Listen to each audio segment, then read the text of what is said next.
اگر آپ چینل پر پہلی بار آئے ہیں تو ابھی سبسکرائب کر کے بیل آئیکن پریس کریں اور رہیں باخبر۔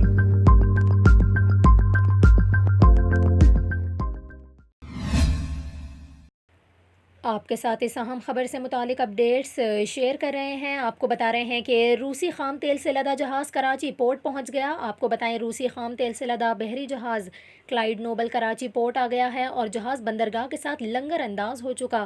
آپ کو بتائیں کہ جہاز کی برتھنگ پلان فائنل ہوتے ہی جہاز کو آئل پیئر پر لگایا جائے گا۔ اس کے ساتھ ساتھ آپ کو یہ بھی بتائیں اس سے قبل 11 جون کو پہلا روسی خام تیل بردار جہاز کراچی بندرگاہ پہنچا۔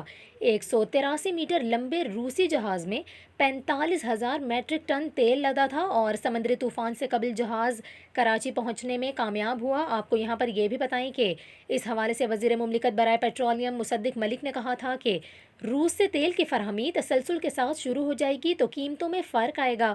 آپ کو بتائیں کہ وزیر مملکت مصدق ملک کا یہ بھی کہنا تھا کہ ہم اپنی ضرورت کا 1/3 خام تیل روس سے لینا شروع ہو جائیں گے تو قیمتوں میں بڑا فرق آئے گا اور اس کا اثر لوگوں کی جیب تک پہنچے گا۔ انہوں نے کہا کہ ہمارا ہدف ہے کہ 1/3 خام تیل رعایتی قیمت پر روس سے آئے۔ جب ہم اپنا ہدف حاصل کر لیں گے تو تیل رعایتی قیمت پر ہوگا اور اصل قیمت اس وقت نہیں بتا سکتا، تاہم اس کا بہت بڑا فرق آئے گا اور اثر لوگوں کی جیب تک پہنچے گا۔